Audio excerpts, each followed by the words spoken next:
Empresariais e turismo renderon homenaxe a Mama Árbore, Wangari Muta Matai. No acto participou o alumnado de diferentes cursos e centros. Hoxe celebramos o Día da Árbore. Aproveitamos para facerlle unha homenaxe a Wangari Uma Matai.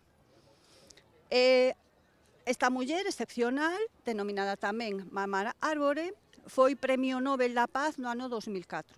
Foi a primeira muller africana Premio Nobel da Paz. O árbore que hoxe plantamos é símbolo de vida, pero tamén é símbolo de compromiso e símbolo de igualdade.